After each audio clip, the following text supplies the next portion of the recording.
So from the, let's say, this monster with multiple faces, that is addiction, what would be, in your experience, the main monster? It's a difficult question. I'd say the main monster is that of self-hatred. Um, Mm. you tend to become a completely different person to who you are inside, I guess. Um, the amount of lies that you tell to everybody around you and the people that you love and your friends and family, and you just become a completely different person, and it's somebody that you can't look at. Um, that's probably the biggest problem I had was self-hatred for myself, and that's why I became sort of this toxic lying addict. And it's extremely difficult to say. It's I think one of the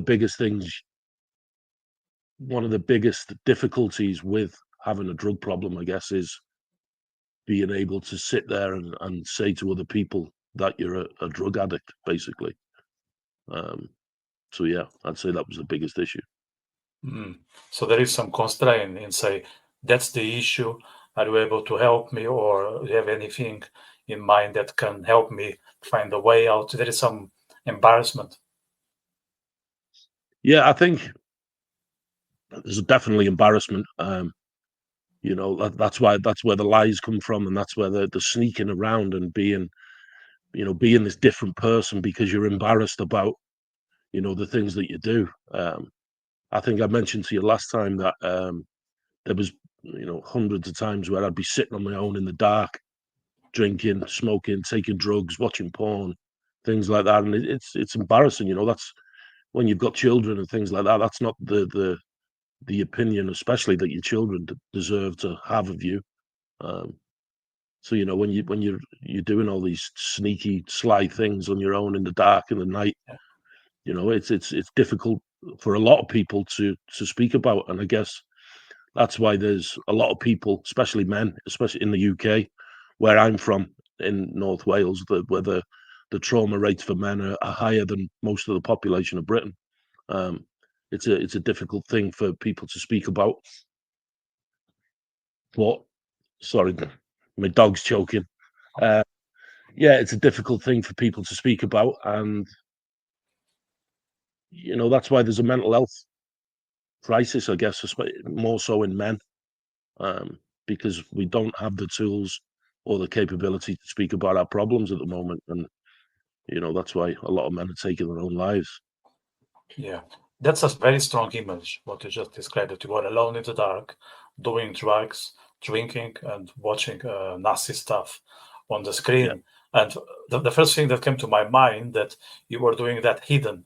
And the fact yeah, that it was the dark, you were also hidden from yourself, that you couldn't hmm see exactly what you were doing. So I think that the whole, let's say, the whole circumstance you built to do those things, was it conscious, or was it something that happened without your, let's say, your decision? So I've had this conversation many a times with the people that I love, my girlfriend, and but also my therapist. And one thing she said was because when I was younger, I suffered certain abuses when I was younger, a lot of physical abuse. Um, I spent a lot of time on my own in my bedroom when I was a young boy. So subconsciously, I think when there's a fear of pain sort of enters into my into my mind and into my consciousness, I guess. I think I've got that subconscious coping mechanism to isolate myself, lock myself away, because I know that at that moment in time, there's a sense of fear, or there's a sense of, like I said before, self-hatred towards myself. And I think I just create this sort of bubble where nothing else exists outside of this bubble. It's just me in the dark on my own, where nobody can hurt me. And and I just, yeah, it's definitely subconscious that I just do it. I do it without even thinking, or did do it without even thinking, should I say. It's been over 2 years since I've done that. When I've sat on my own for days and days in the dark. I haven't done that for over 2 years, so such wood. I've still got a lot of demons in my mind that I'm working through, and I'm a much better person than I am 2 years ago. But yeah, that was probably the worst time of my life, I think. Yeah. In terms of drugs, are you able to share what kind of the substances were you into? Yeah, just cocaine. Cocaine, massive, massive user at the time. Sleeping tablets, so I was taking a lot of Zopicon sleeping tablets to sort of react. So one was an up, one was a down.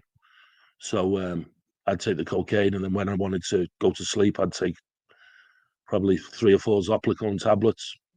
Very lucky, really. You're only supposed to take one, and I was probably taking 3, 4, 5, sometimes more. So I'm quite fortunate that I'm still alive, I think. Well, from what I know, cocaine is the most addictive drug. Would you agree with that statement? Personally, I think so. I'm not really sure as to how addictive heroin is. I don't really know anybody who uses. Um, One thing I'd say is the cocaine is probably the easiest of the stronger drugs to acquire or get hold of.